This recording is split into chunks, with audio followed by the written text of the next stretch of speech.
أعوذ بالله من الشيطان الرجيم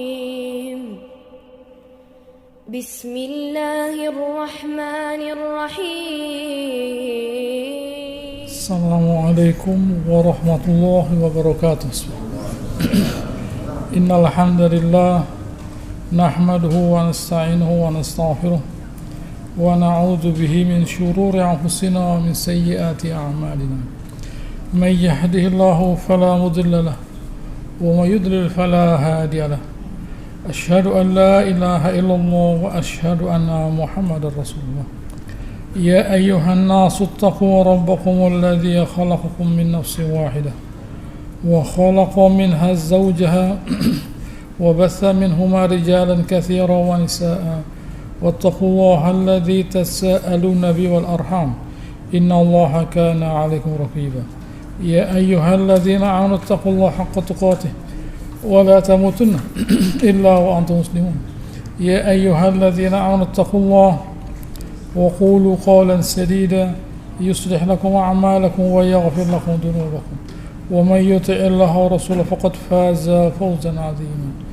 أما بعد فإن أصدق الحديث كتاب الله وخير الهدي هدي محمد صلى الله عليه وسلم وشر الأمور محدثاتها وكل محدثة بدعة وكل بدعة ضلالة. Alhamdulillah, segala puji bagi Allah Ta'ala yang telah menurunkan kitabnya, di mana Allah Ta'ala dalam Al-Quran menjelaskan kepada kita akhlak berhubungan dengan sesama manusia, yaitu hubungan perkawinan, di mana pada pertemuan sebelumnya sudah dibahas bagaimana caranya seseorang itu melepaskan istrinya.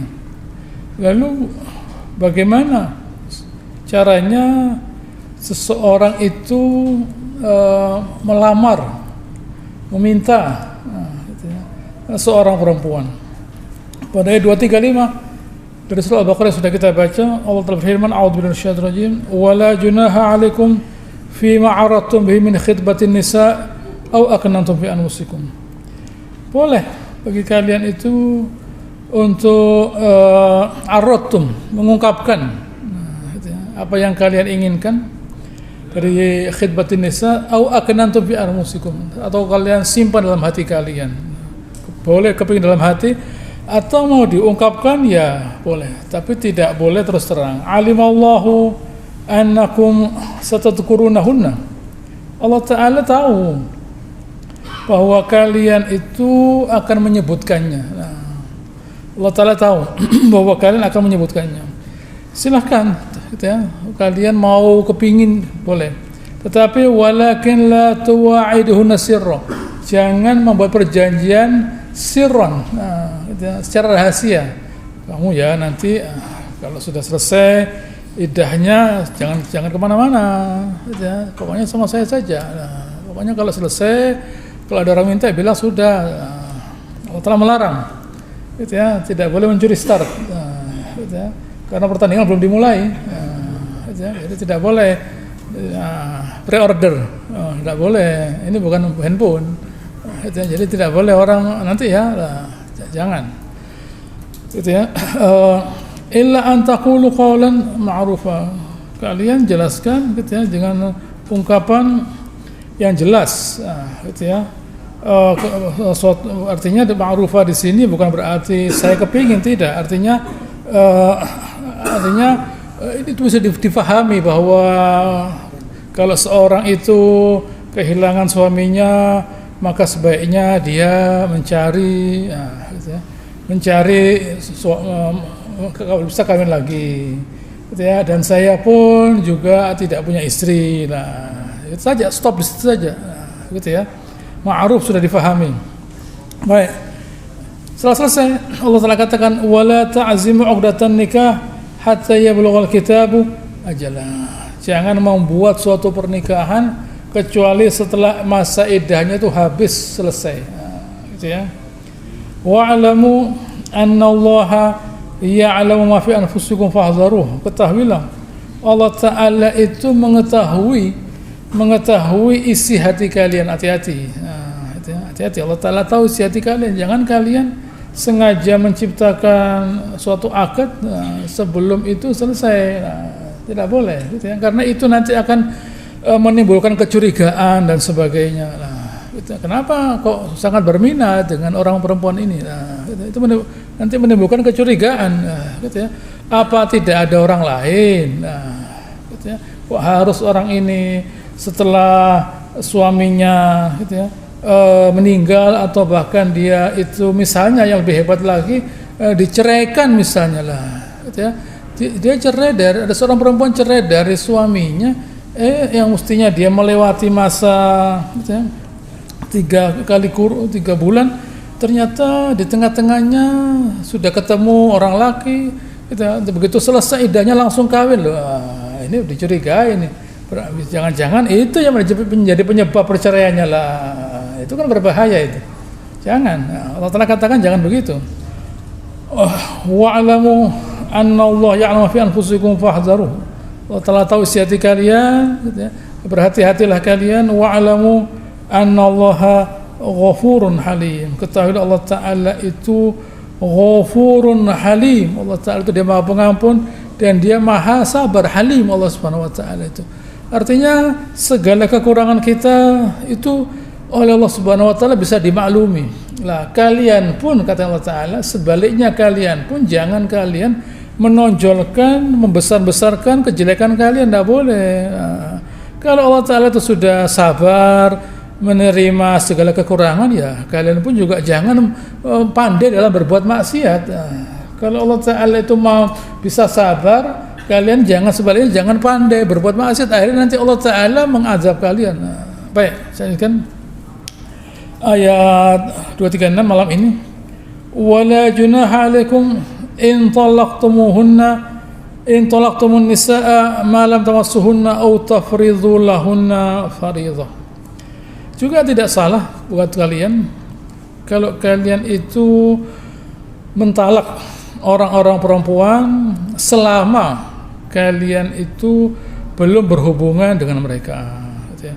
Dan selama kalian belum menetapkan suatu mahar, ya, kalau belum berhubungan, belum juga ada mahar, ya bagaimana ya kok bisa ada seseorang yang bisa kawin tanpa ada mahar? Artinya di sini mahar itu tertunda, gitu ya, tertunda. Bisa saja ada seseorang yang dia itu tiba-tiba dikawinkan oleh wali dari orang perempuan tadi.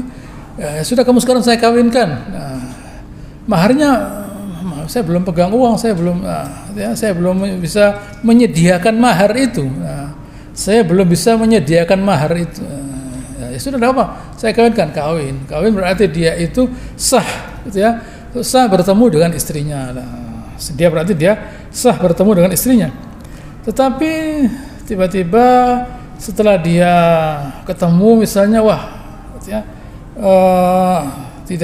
ya, tidak cocok, gitu ya, tidak cocok dengan istrinya, kan dia dikawinkan, mungkin saja dikawinkan tanpa melihat calon istrinya, gitu ya. Ya dia mau saja.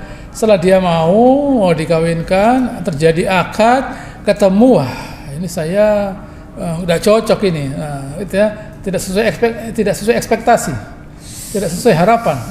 Gitu ya, harapannya itu begini, tapi ya ternyata tidak sesuai. Ya tidak apa-apa. Nabi sendiri pernah Allah Ta'ala katakan, gitu ya, Allah Ta'ala katakan, ya saya beri contoh di sini. Nabi sendiri pernah bertemu dengan seorang perempuan, dikawinkan dengan seorang perempuan. Lalu tiba-tiba di dalam pertemuan tadi ada penolakan, gitu ya, dari orang perempuan tadi. Orang perempuan ini bernama Umaymah binti Syarahil. Gitu ya. Dia menunjukkan ke penolakan begitu, gitu ya. Ya sudah, Nabi SAW beliau memberi dia hadiah 2 baju buat dia, selesai. Di sini Allah Ta'ala katakan wa mati'uhunna 'ala al-musi'i qadaruh wala muqtiri qadaruhu. Silakan kalian diberi mati'u, gitu ya, diberi sesuatu bukan mahar, gitu ya. Bukan mahar karena dia belum menyentuhnya, bukan mahar. Karena dia belum menyentuhnya. Kalau sudah menyentuhnya tidak boleh, gitu ya. Ini belum menyentuhnya, ini sekedar ketemu begitu saja. Ya, berikan sesuatu yang semampunya. Alal muqtiri qadaruhu. Alal muqtiri, kalau orang itu kaya, ya berikan, misalnya di sini dikatakan budak misalnya. Nah, berikan budak. Kalau dia tak mampu, ya berikan baju dan sebagainya. Mata'an bil ma'ruf, sebagai suatu perhiasan yang ma'ruf. Nah, jangan lalu saya minta ini enggak. Gitu ya. Haqqun 'alal muhsini, sebagai suatu kewajiban buat orang yang buat orang-orang yang berbuat ihsan. Nah, di sini Allah Ta'ala mengatakan ihsan dan nanti dikatakan muttaqin. Muhsin dan muttaqin itu sama, orang yang benar-benar menjaga aturan itu sedetil mungkin. Nah, karena dia sudah dipercayai, disukai, disenangi oleh walinya sampai dia mau dikawinkan, seharusnya dan dia mau menerima akad tadi. Nah, seharusnya kalau dia tiba-tiba dia melihat tidak dia sukai, ya jangan dilanjutkan. Wah, saya tidak cocok. Nah, tapi tidak apa-apa, saya beri hadiah agar tidak melukai perasaannya. Nah, agar tidak melukai perasaannya, perlu kita mengetahui, memahami perasaannya orang lain. Caranya bagaimana? Caranya bagaimana kalau itu terjadi pada kita lah, gitu ya. Kalau kita mau mengukur sesuatu, ukurlah kalau itu terjadi pada kita bagaimana. Kalau kita mau mengukur sesuatu pada orang lain, ukurlah kalau itu terjadi pada kita. Nah, kalau terjadi pada kita, misalnya kita mengawinkan anak kita, saudara kita, lalu tiba-tiba orang itu dan orang itu mau, tapi kemudian dia, wah saya merasa bahwa ini tidak cocok saya. Nah, apa pokoknya saya tidak cocok. Tentu kita merasa tersinggung lah. Obat dari tersinggung tadi kita mendapatkan hadiah dari dia. Begitu juga kalau itu pada orang lain. Kalau ada orang mengawinkan saya dan tiba-tiba tidak cocok, saya katakan saya mesti memberikan hadiah kepada dia karena belum ada hubungan badan. Nah, baik. Ayat 237, wa in talaqtumuhunna min qabli an tamassuhunna wa qad faratum lahunna fariidah. Nah, ini lain lagi. Kalau kalian itu mentalak mereka juga belum menyentuhnya, tetapi waqad faratum lahunna fariidah, sudah ada mahar. Gitu ya, sudah ada mahar. Gitu ya. Belum menyentuh tapi sudah ada mahar. Fa nisfu ma faratum. Nah, gitu ya, diberikan separuh dari mahar yang kalian berikan. Nah, gitu ya. Jadi kalau tidak jadi terjadi pembatalan. Nah, gitu ya. Terjadi pembatalan, ya hendaknya kedua belah pihak saling memahami, gitu ya. Kan ini terjadi pembatalan. Nah, jangan sampai oleh walinya si perempuan tadi diambil semuanya, atau oleh yang menikah tadi yang membatalkan tadi diambil semuanya, tidak, separuh. Nah, jangankan manusia, membatalkan tiket saja dipotong, apalagi membatalkan akad. Nah, gitu ya. Membatalkan tiket dipotong, nah, apalagi gitu ya, membatalkan suatu akad. Nah, meskipun gitu ya, belum terjadi suatu hubungan lah, gitu ya. Lalu kalau sudah ketemu bagaimana? Sudah ketemu, gitu ya, dia ketemu istrinya, gitu ya, di kamar, gitu ya. Lalu setelah dia melihat istrinya, tidak tahu yang dilihat itu apa, gitu ya, mungkin terlalu mengagumkan, terlalu hebat, gitu ya, tekanan darahnya naik, jantungnya bergetar, tidak sadar, tewas. Tewas bagaimana ini? Gitu ya, masuk kamar meninggal, gitu ya, karena dia melihat melebihi ekspektasi ini. Gitu ya. Kalau tadi underrate ini overrate, gitu ya. Tadi undervalue ini overvalue, gitu ya. Jadi ya, geblak, gak kuat dia. Gitu, dia tidak kuat. Tidak kuat, akhirnya kehilangan nyawanya dia. Kehilangan nyawanya, apa yang terjadi? Ada mahar, ada iddah, gitu ya. Walhal miras, dan ada warisan, ada 3. Pertama dia dapat mahar, lalu dia harus iddah, lalu dia dapat warisan. Nah, karena sudah full, dianggap sudah sepenuhnya dia sebagai seorang suami istri. Nah, sudah penuh. Kalau yang sebelumnya kan tidak, hanya sekedar ketemu saja. Yang pertama tadi belum menyebutkan maharnya, yang kedua sudah menyebutkan maharnya. Yang pertama belum menyebutkan maharnya, silahkan memberikan seadanya, semampunya, sebisanya.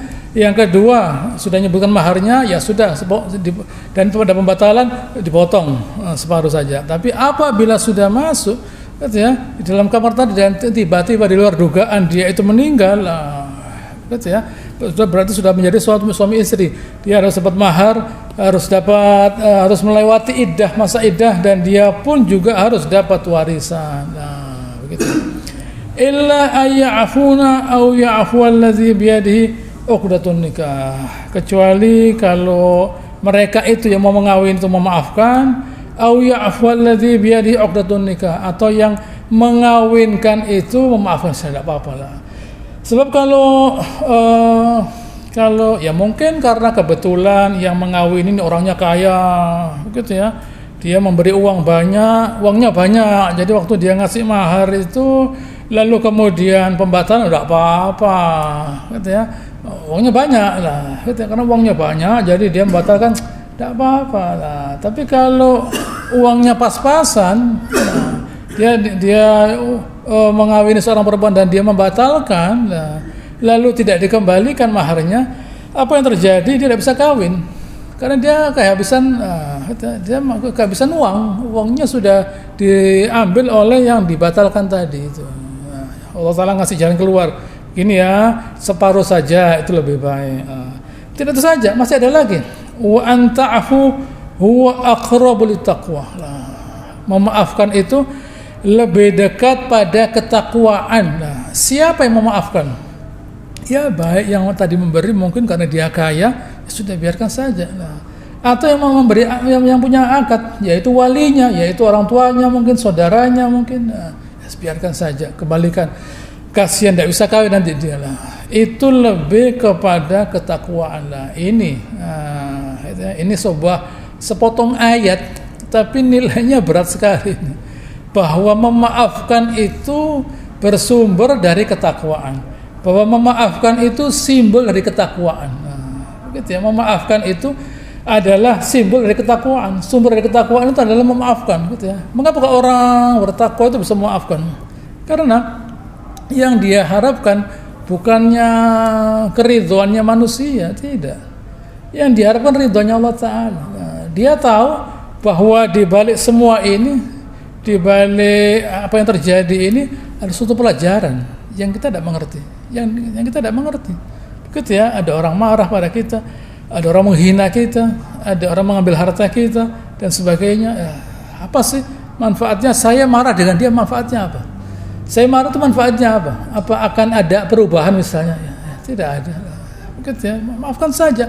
Dengan kita memaafkan seseorang berarti kita menghilangkan beban. Nah, memaafkan dan mencintai dua hal yang sama sebenarnya. Mencintai itu beban, ada konsekuensi yang mesti ditunjukkan. Mencintai, gitu, saya cinta dengan kamu lah, keluar uangnya, gitu, keluar jelas. Kalau cinta tidak pakai uang ya buat apa lah? Saya cinta uang keluar. Benci juga begitu, kita benci seseorang lah, gitu, berarti terpendam dalam hati kita, ada rasa sakit hati, ya buat apa? Buat apa lah, gitu ya. Obatnya tidak ada obatnya kecuali memaafkan, melupakan orang itu, biarkan urusannya dia dengan Allah Subhanahu wa taala. Wala tansawul fadla bainakum, jangan melupakan kelebihan di antara kalian. Ini pelajaran juga ini. Ada orang-orang yang dalam hidup kita yang sudah berjasa, yang mungkin saja punya salah, namanya manusia. Namanya manusia. Seorang istri salah sama suaminya, suami punya salah dengan istrinya, ada salahnya, tetapi satu sama lain ada fadilahnya. Suami memberikan kontribusi kepada istrinya dan sebaliknya. Jadi kalau yang satu bersalah, yang lain tugasnya memaafkan. Yang satu bersalah, yang lain tugasnya memaafkan. Karena kesalahan itu bukan sesuatu yang sengaja direncanakan. Tidak sengaja dia bersalah. Bersalah itu kan persepsi kita. Persepsi kita dia salah. Menurut dia itu benar. Misalnya orang berbicara misalnya sesuatu yang menurut dia benar, menurut saya salah. Saya tersinggung. Saya tersinggung karena ucapannya. Menurut dia enggak. Menurut saya sudah benar kok ucapan saya itu. Saya tersinggung. Ya itu urusannya dia. Bukan urusan saya.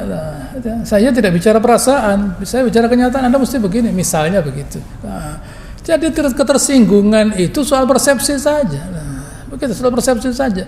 Daripada kita mempermasalahkan orang itu sengaja atau tidak dan sebagainya, ya biarkan saja. Semoga kita dimaafkan, diampuni Allah Ta'ala. Wal ya'fu wal yasfahu, kata Allah Ta'ala kepada orang beriman. Ala tuhibbuna ayyafirallahu lakum, kamu tidak mau diampuni? Begitu ya. Allah, kita minta ampun kepada Allah Ta'ala karena dosa-dosa kita, karena kesalahan kita. Tetapi kita tidak mau memaafkan orang lain. Begitu. Inilah perkawinan. Begitu. Perkawinan itu yang dibicarakan rasa. Begitu. Di satu sisi ada rasa, di sisi lain ada kehormatan.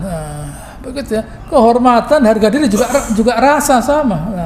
Begitu ya. Di mana satu sama lain saling menghormati. Terjadi peristiwa yang satu tidak mampu menghormati yang lain. Misalnya bagaimana? Kemampuan menghormati itu suatu keistimewaan. Apa semua orang bisa menghormati orang lain? Ya tidak bisa lah, gitu ya.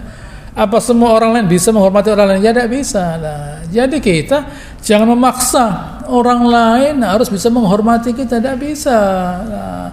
Jadi daripada kita harus sakit hati, gitu, tersinggung dan sebagainya, biarkan saja, gitu ya. Mungkin ini semua, di balik ini semua ada kebaikan yang kita tidak tahu, begitu ya, yang kita tidak tahu. Begitu ya. Innallaha bima ta'maluna basir. Allah Ta'ala itu melihat segala perbuatan kita itu. Sudah tahu artinya Allah Ta'ala itu. Artinya Allah sudah tahu yang kita kerjakan itu dilihat oleh Subhanahu wa Ta'ala. Dilihat itu artinya mau dinilai. Dinilai itu artinya mau diberi pahala. Loh begitulah. Dan dosa. Dilihat itu mau dinilai. Dinilai itu mau dikasih pahala atau dosa, salah satu. Hendaknya kita lebih mengutamakan rahmat Allah Ta'ala daripada kemurkaannya.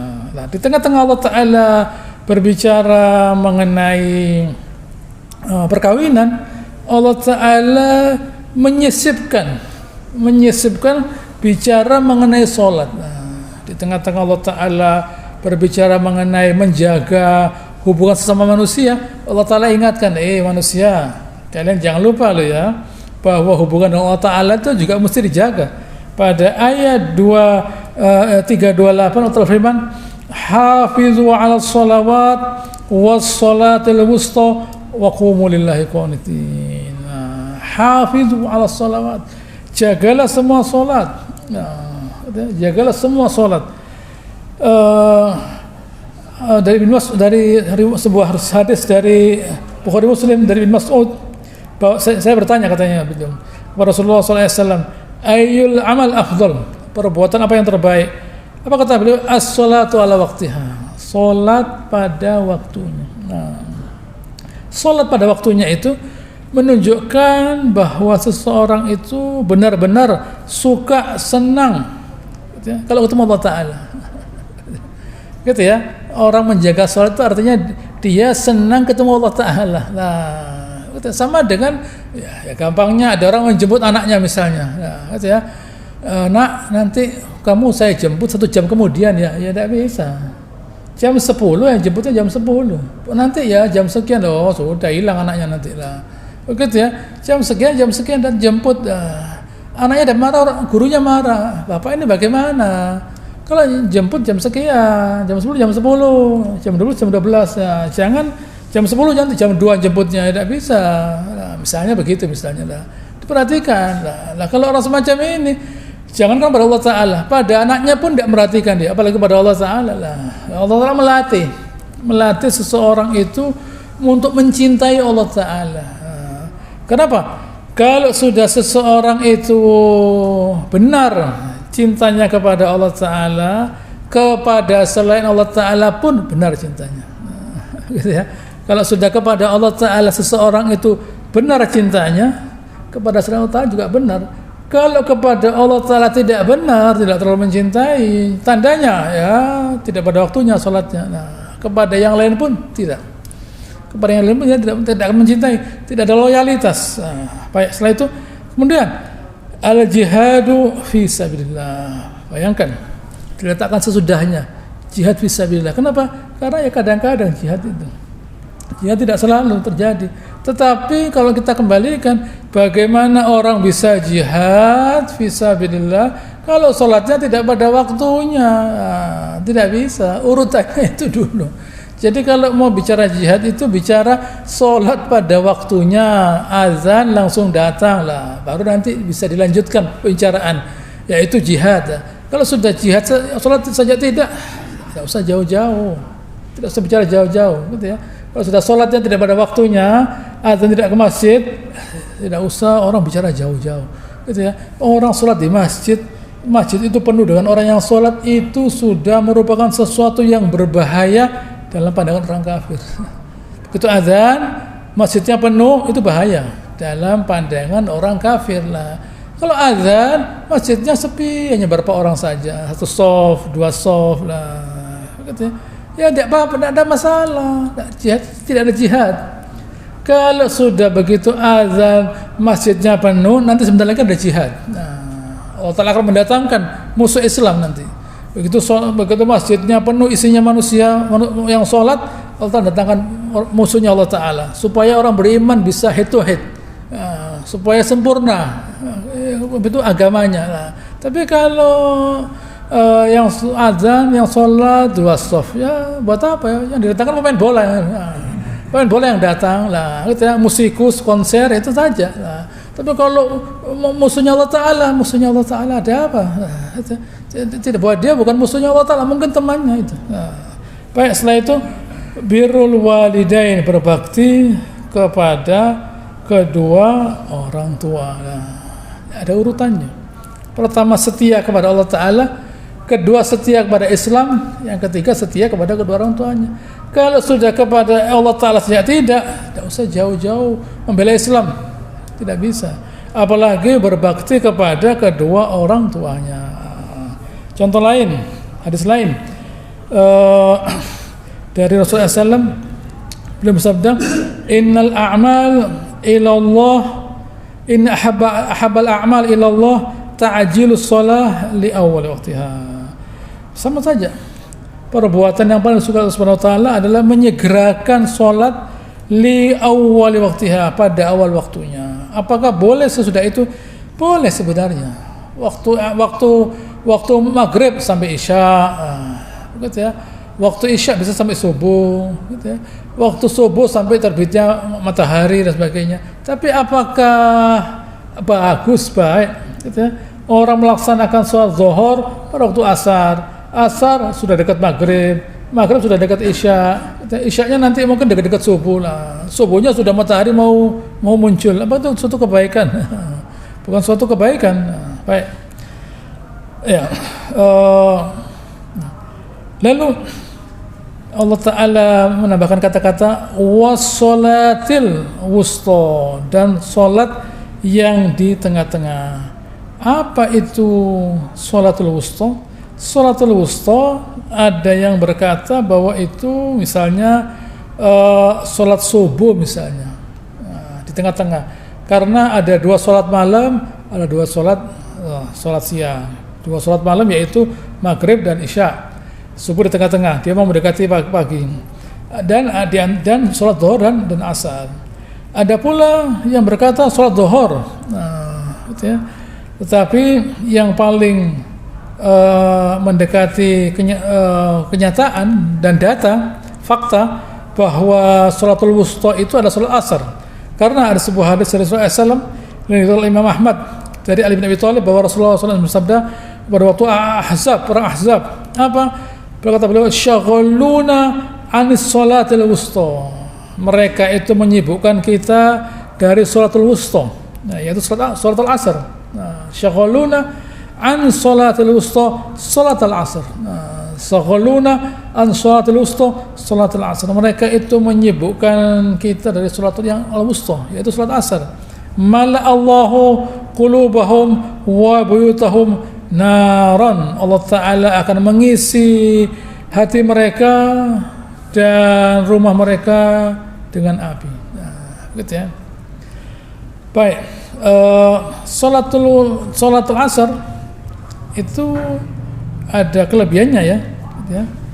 Man fata an salatil asr fa ka'annama wutira ahluhu wa maluh. Siapa yang kehilangan salat asar, dia itu seperti kehilangan keluarganya dan hartanya, begitu kira-kira hadisnya. Nah, jadi penting sekali salat asar itu. Ya. Orang yang meninggalkan salat asar di masjid di waktu jamaah seperti kehilangan keluarga dan hartanya. Mengapa? Karena nanti di akhirat, gitu ya, yang bisa membantu dia itu ya salatnya. Nah, gitu ya. Sedikit apapun salat itu membantu dia. Jadi satu salat hilang berarti dia kehilangan satu penopang. Begitu ya. Dia kehilangan satu penopang, kehilangan lah. Itu bukan hal yang remeh. Nah, gitu ya. Kalau nanti dibandingkan dengan di akhirat sangat bernilai. Kita di dunia kan karena tidak melihat nilainya pahala dari salat tadi ya. Kalau kehilangan salat ya tidak apa-apa lah. Tapi di akhirat nanti kita perlukan setiap ucapan tasbih, tahmid, tahlil, tahmid, takbir itu ada nilainya nanti di akhirat. Nah, setiap rukuk, setiap rakaat yang kita kerjakan ada nilainya. Nah, setiap langkah kita ke masjid ada nilainya. Nah, itu yang kita butuhkan. Di dunia tidak jadi apa-apa. Di dunia tidak jadi apa-apa. Jadi kita biasa saja. Kalau misalnya andaikan misalnya itu kelihatan, gitu ya, orang mungkin kepingin kelihatan, tapi kan tidak kelihatan. Gitu ya. Membaca Al-Quran yang katanya Nabi SAW setiap huruf itu ada pahalanya, sudah baca berkali-kali, sudah khatam berkali-kali, ya tidak ada perubahan. Nah, misalnya saya sudah baca Al-Quran berkali-kali, tapi rezeki tidak tambah, misalnya tidak ada hubungannya lah. Maksudnya bagaimana? Ya maksud saya kalau saya itu khatam rezeki tambah banyak. Oh, tidak usah kerja, gitu ya. Baca Quran saja nanti datang rezekinya. Nah, begitu. Baca Al-Quran itu bukan untuk rezeki, tidak. Orang kafir oleh Allah Ta'ala diberi rezeki. Tetapi orang kafir itu, perhatikan, tidak diberi keinginan mencari keridhaan Allah Ta'ala. Lah, perhatikan kalimat saya. Semakin besar keridhaan Allah Ta'ala pada seorang hamba, semakin besar pula keinginan hamba itu mencari keridhaan Allah Ta'ala. Nah, itu ukurannya. Ukuran ridhonya Allah Ta'ala pada seorang hamba adalah seberapa besar hamba itu mencari ridhonya Allah Ta'ala. Itu ukuran. Nah, itu ukuran. Kalau kita ingin mengukur ridhonya Allah Ta'ala kepada kita ukur seberapa besar keinginan kita mencari keridhaan Allah Ta'ala. Nah, begitu ya. Kalau kita ingin mengukur seberapa besar ridhonya Allah Ta'ala kepada kita ukur seberapa besar keinginan kita mencari keridhaan Allah Ta'ala. Nah, begitu. Oleh karenanya itu kita tunjukkan, kita buktikan dalam diri kita dengan banyak beribadah, menyebut nama Allah Ta'ala, gitu ya. Khususnya di hari-hari ini. Ya, di hari-hari 10 hari pertama, gitu ya. 10 hari pertama dari bulan Dzulhijjah ini, gitu ya. Hendaknya kita banyak-banyak, gitu ya, berbuat baik, nah, gitu ya. Berbuat baik gitu ya, agar kita menggapai rahmat Allah Subhanahu wa Ta'ala. Karena ini penting sekali 10 hari pertama ini, di mana beliau bersabda, "Ma min ayyam al-amalu shalih ahabbu ila Allah min hadil ayyam." Tidak ada hari di mana, ya, perbuatan baik itu oleh Allah Subhanahu wa Ta'ala lebih disukai, gitu ya, dari hari-hari ini. "Ma min ayyam al-amalu shalih fihinna ahabbu ila Allah min hadil ayyam al-ashr." Tidak ada hari-hari di mana perbuatan baik itu sangat disukai Allah Ta'ala, paling disukai Allah Subhanahu Wa Ta'ala dari 10 hari pertama bulan Dzulhijjah ini. Wal jihad fi sabilillah, wal jihad fi sabilillah. Bahkan jihad fi sabilillah pun tidak bisa mengalahkan illa rajulun kharaja yukhadir nafsi wa malih falam yarja' bi syai'. Kecuali orang yang keluar dengan membawa harta dan jiwanya lalu tidak kembali. Begitu ya. Itulah fadilah dari 10 hari pertama 10 hari pertama di bulan Dzulhijjah ini. Oleh karenanya hendaknya beliau menambahkan gitu ya, hendaknya kita banyak bertasbih, bertahlil, bertahmid, bertakbir di 10 hari pertama bulan Dzulhijjah ini. Begitu ya, ini fadilah gitu ya. Ada pula gitu ya, anjuran untuk berpuasa, yaitu baik gitu ya. Baik, selanjutkan waqumu lillahi qanitin. Hendaknya kalian itu kata Allah Ta'ala berdiri dalam keadaan qanitin. Nah, di sini qanitin diterjemahkan sebagai khashi'in, zalilin, mustakinin. Hendaknya kita itu dalam keadaan khashi'in itu zalilin, merasa terhina di hadapan Allah Subhanahu Wa Ta'ala. Begitu ya. Qanitin itu artinya qanata itu artinya lama berdiri. Waqumu lillahi qanitin. Berdirilah dalam keadaan yang lama lah. Gitu ya. Orang itu kalau dia pertanyaan sekarang, kenapa seseorang itu dia bisa merasa gitu ya, merasa senang gitu ya, merasa senang tunduk kepada Allah Ta'ala. Gitu. Kenapa? Pertanyaannya sekarang, kenapa seseorang itu merasa senang tunduk kepada Allah Ta'ala? Karena dia kenal dengan Allah Ta'ala. Nah, kalau dia tidak mengenal Allah Subhanahu Wa Ta'ala, gitu ya, apa yang terjadi? Tidak merasakan kenyamanan waktu sholat. Sholatnya tidak nyaman, akhirnya tidak berguna sholatnya. Begitu ya.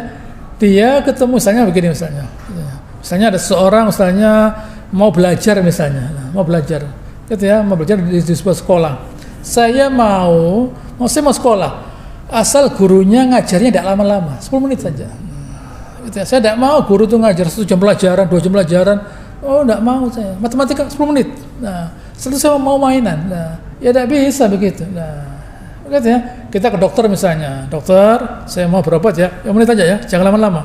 Yang diperiksa apanya? Yang diperiksa apanya? Belum menjawab pertanyaan sudah selesai, saya mau pulang. Ya tidak dapat apa-apa. Nah, begitu ya. Selama yang Anda rasakan apa, tulis semuanya. Mulai kapan dan sebagainya. Baru bisa menentukan. Ya kalau kita ketemu Allah sebentar, begitu ya, cepat-cepatan begini sholatnya, ada hasilnya? Tidak ada hasilnya. Begitu ya, tidak ada hasilnya, karena dia tidak menikmati waktu pertemuannya dengan Allah Ta'ala. Kalau dia nikmati waktu pertemuannya dengan Allah Ta'ala, ada rasa takut, ada rasa tenang, ada rasa bangga. Begitu ya. Rasa takut kepada Allah Ta'ala itu menimbulkan kebanggaan. Rasa takut kepada Allah Ta'ala menimbulkan ketenangan itu kebanggaan, karena bangga dia tenang, karena tenang dia bangga. Itu hasil dari pertemuan dengan Allah Subhanahu Wa Ta'ala. Kalau tidak begitu, tidak merasakan hubungan dengan Allah Ta'ala, tidak ada ketenangan, harga dirinya tidak bertambah, karena dia tidak merasakan waktu pertemuan dengan Allah Subhanahu Wa Ta'ala. Waqumu lillahi qanitin. Kalau sholat itu yang takut, tenang, jangan sampai kita itu banyak bergerak dan sebagainya. Abu Bakar Siddiq kalau beliau sholat seperti sebuah batang kayu, tenang sekali. Kalau beliau sholat seperti sebuah batang kayu, dirasakan. Gitu ya. Lah itu semuanya berangkatnya dari hati yang tenang. Hati yang tenang itu karena banyak mengingat Allah Ta'ala. Kok bisa begitu ya? Karena dia menciptakan membran, menciptakan hijab antara dia dengan manusia. Jadi hatinya karena berzikir tadi ada membran, ada pemisah, ada pelindung gitu ya, antara dia dengan manusia. Hatinya tenang, dalam ketenangan, tidak diganggu oleh perasaan, oleh ucapannya manusia, tidak. Kegelisahan dan sebagainya, tidak. Tenang dia. Karena dia, saya balik saja, karena dia tidak menciptakan membran antara jiwanya dengan manusia, selalu terusik jiwanya dengan manusia. Tidak bisa dia berdiri dengan tenang. Waktu dia sholat, gitu ya, pikirannya kesana kemari. Pikirannya kesana kemari dia. Mikirkan seluruh manusia dia. Gitu ya, yang dipikirkan manusia, bukan memikirkan Allah Ta'ala. Karena dia tidak pernah gitu ya, menciptakan pemisah antara jiwanya, antara hatinya dengan masyarakat, dengan manusia. Harus ada pemisah. Yaitu caranya dengan bagaimana? Banyak berzikir. Banyak berzikir itu menghasilkan kenikmatan waktu ingat Allah Ta'ala. Begitulah. Begitu ya. Ada kenikmatan waktu ingat Allah Ta'ala. Sehingga waktu dia sholat, dia rasakan kenikmatan. Ya. Wa in khiftum farijalan aw rukbanan. Lo bayangkan. Kalau kalian sudah dalam keadaan takut, kalian boleh bisa sholat dalam keadaan berjalan. Bayangkan. Begitu ya, aurukban dalam naik kendaraan. Nah, begitu ya, baik berjalan maupun naik kendaraan. Bayangkan berjalan. Nah, gitu, dalam keadaan berjalan tetap. Nah, kenapa? Ketakutan. Karena dikejar musuh, dia sholat dalam keadaan berjalan, sholat dalam keadaan naik kendaraan. Nah, artinya waktu dia dikejar orang pun dia tidak melupakan sholatnya. Fa in khiftum farijalan aw rukbana. Kalau kalian takut, tetap kerjakan sholat dalam keadaan berjalan dan naik kendaraan. Fa idza amintum fadhkurullaha kama 'allamakum ma lam takunu ta'lamun. Kalau kalian sudah selesai, sudah aman, gitu ya, kerjakan fadhkurullah, ingat Allah Ta'ala. Allah Ta'ala tidak mengatakan faqimus shalah, tidak. Fadhkurullah. Nah, gitu ya. Loh, tadi kan sholat ceritanya. Tadi kan ceritanya sholat. Memang Allah Ta'ala katakan oleh Musa, wa aqimis sholata lidzikri, dirikan sholat untuk ingat saya. Jadi kalau sudah selesai yang mengganggu, mungkin tadi sholatnya terganggu dengan sesuatu, sekarang kerjakan sholat dalam keadaan mengingat Allah Ta'ala. Kalau tidak ada gangguan, ya jangan lupa. Yang kita tuh mau ngurus apa? Kok bisa sampai lupa sholat dalam sholat itu apa yang kita urus, Pak? Gitu ya. Mestinya dibuat sebuah kuesioner, gitu ya. Anda kalau sholat bisa lupa karena apa? Mikir ini. Ya. Gitu ya. Saya tuh kalau sholat mikir istri saya, istri Anda tidak mikir Anda lah. Gitu ya, jangan usah ribut, gitu ya. Dia ada urusannya sendiri. Saya itu kalau sholat mikir anak saya, anak Anda tidak mikir Anda. Kalau dia sudah selesai mikir yang lain. Oh begitu ya, iya. Nah, saya itu kepikiran barang saya, uang kita tidak akan mikirkan kita. Nah, gitu ya. Harta kita tidak akan memikirkan kita. Begitu ya. Buktinya apa? Kalau kita sakit, uang kita tidak berubah. Nah, lain kalau uang kita memikirkan kita, lihat uang saya ini. Kalau saya sakit, dia ikut susah. Gitu. Kalau saya senang, dia ikut senang, tidak ada. Nah, apa yang kita pikirkan tidak akan memikirkan kita. Nah, begitu ya. Apa yang kita pikirkan tidak akan memikirkan. Tidak usah kita risau memikirkan yang lain. Serahkan kepada Allah Ta'ala. Loh, waktu kita ketemu Allah Ta'ala, waktu sholat, kok bisa-bisanya kita memikirkan yang lain? Nah, apakah Allah Ta'ala tidak bisa ngurus yang kita pikirkan? Ya sudah. Begitu ya. Ini penting. Ini Allah Ta'ala ingatkan kepada kita. Tengah-tengah beliau Allah Ta'ala berbicara mengenai sholat, mengenai nikah, Allah Ta'ala masukkan babus sholat. Nah, jangan sampai kita itu karena kehidupan duniawi lupa kepada Allah Subhanahu wa Ta'ala. Baik, sekarang kembali lagi kepada pernikahan. Ayat 240. Walladzina yutawaffawna minkum wa yadharuna azwajan wasiyatan li azwajihim mata'al haul ghair ikhraj. Ini segera tambahan saja ini. Dan orang-orang yang ditinggal mati oleh suaminya, hendaknya yang mati ini, meskipun sudah ada peraturan mengenai waktu iddah 4 bulan, tapi dia boleh memberikan wasiat. Apa? Wasiat li azwajihim mata'an ilal haul. Hendaknya istri saya kalau saya meninggal nanti jangan diusir dari rumah saya, berikan dia waktu 1 tahun. Mata'al haul ghair ikhraj. Begitu ya. wasiat ya, kalau nanti saya meninggal, istri saya jangan 4 bulan suruh keluar lah. 4 bulan rumahnya dijual suruh keluar, jangan. Nah, 1 tahun. Meskipun masa iddah itu 4 bulan, Allah Ta'ala memberikan perkecualian. Kalau ada wasiat, nah, tolong ya, jangan istri saya diusir gitu ya dari rumah saya kecuali setelah 1 tahun. Nah, begitu. Fa in kharajna, gitu ya. Fa in kharajna, kalau dia sudah keluar, nah, fala junaha 'alaikum fima fa'alna fi anfusina min ma'ruf. Kalau dia sudah keluar dari rumah mantan suaminya, kalian boleh berbuat kepada dia, yaitu mengawininya, gitu ya, min ma'ruf lah. Allah tidak berkata mengawininya, tidak. Allah pakai bahasa kalimat yang halus sekali, gitu ya. Fima fa'alna fi anfusina min ma'ruf lah. Ya, silakan orang perempuan itu mau dia mau apa, silakan. Tetapi suaminya memberikan wasiat, kamu jangan keluar dari rumah saya kecuali setelah 1 tahun. Nah, begitu ya. Itu perlindungan buat dia. Begitu ya, jangan sampai gesusu 4 bulan suruh keluar, jangan. Nah, kenapa? Harus suruh keluar. Nah, wallahu azizun hakim. Allah Ta'ala itu aziz, bijaksana, dan dia maha perkasa dan dia maha bijaksana. Walil mutalaqat matan bil ma'ruf haqqan lil muttaqin. Begitu juga dengan orang yang diceraikan. Kalau tadi yang meninggal, sekarang dia diceraikan. Apa? Mata'un bil ma'ruf lah. Orang diceraikan itu juga perlu diberi. Jangan lalu marah lalu sudah selesai. Nah, kamu keluar. Jangan. Mata'un bil ma'ruf, pemberian yang ma'ruf lah. Supaya tidak terjadi kedengkian antara dua belah pihak. Nah, begitu ya. Perceraian itu bukan sesuatu yang direncanakan, bahkan yang dijauhi. Tapi kalau itu terjadi, lah, Allah Ta'ala katakan mata'un bil ma'ruf. Nah, tadi yang sudah kita baca sebelum, nah, gitu ya, sebelum ada mahar, ternyata tidak jadi, mata'un bil ma'ruf. Sudah ada mahar, ya, tidak jadi, dibagi 2, separuhnya. Nah, gitu ya. Begitu juga perceraian.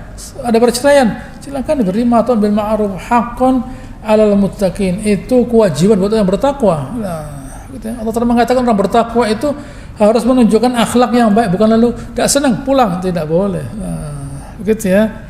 Kadzalika yubayyinullahu lakum ayatihi la'allakum ta'qilun. Begitulah Allah Ta'ala memberikan penjelasan kepada kalian agar kalian itu berakal, bukan tatafakarun, tidak. Begitu ya. Bukan tadzakarun, tidak. Ta'qilun itu kondisi keadaan yang paling primitif, sederhana. Nah, paling primitif. Ta'qilun itu paling primitif, paling sederhana. Allah Ta'ala mengatakan, manusia, kamu saya beri akal. Nah, begitu ya, kamu saya beri akal. Hendaknya kalian kalau punya istri bersama kalian, nah, hendaknya kalian bisa memberikan wasiat, kalau saya meninggal jangan diusir istri saya kecuali setelah 1 tahun, silakan dia bisa keluar. Kalau kalian menceraikan seorang perempuan, berikan kompensasi loh. Orang kerja dipecat ada kompensasinya loh ya. Orang kerja dipecat ada kompensasinya. Lah ini istri, nah, gitu ya. Ini istri kok tiba-tiba lah, misalnya, tapi dia yang salah, sudah tahu. Islam tidak membahas apa yang salah. Begitu ya, Islam tidak membahas apa yang salah. Nah, begitu ya, Islam itu tidak membahas siapa yang salah. Islam tidak membahas penyebab perceraian. Tapi perceraian itu laksanakan, nah, begitu ya, di mana kedua belah pihak akhlaknya masih tetap terjaga. Nah, begitu ya, di mana kedua belah pihak akhlaknya terjaga. Kenapa? Karena perkawinan yang sebelumnya terlaksana itu terlaksana atas dasar kesetiaan. Nah, tidak harus rasa cinta, begitu ya. Cinta itu karena penyanyi yang ngomong. Nah, begitu ya. Kalau orang kawin tidak harus cinta, atas dasar kesetiaan, atas dasar saling memberi, nah, atas dasar saling menghormati. Itu perkawinan, bukan cinta. Tidak harus cinta. Mawaddah warahmah. Mawaddah itu bukan harus rasa cinta, kesetiaan. Ditambah lagi rahmah, kasih sayang. Nah, begitu ya. Tetapi kalau itu tidak terjadi, hendaknya perpisahannya dalam koridor, begitu ya, keduanya terhormat, terpisahnya itu terhormat. Nah, karena pertemuannya pun terhormat, perpisahannya pun juga terhormat. Kadzalika yubayyinullahu lakum ayatihi la'allakum ta'qilun. Begitu Allah telah menjelaskan ayatnya agar kalian itu berakal. Itulah yang bisa saya jelaskan insyaallah akan selanjutkan pada pertemuan yang akan datang. Allahumma shalli ala Muhammad wa ala ali ta'ala Ibrahim wa ala ali Ibrahim innaka Hamidum Majid. Wa barik ala Muhammad wa ala ala Ibrahim wa ala ali Ibrahim innaka Hamidum. Subhanakallahumma rabbana wa bihamdika nasyhadu an la ilaha illa anta nastaghfiruka wa natubu ilaik wa akhiru da'wana alhamdulillahirabbil alamin. Assalamualaikum warahmatullahi wabarakatuh.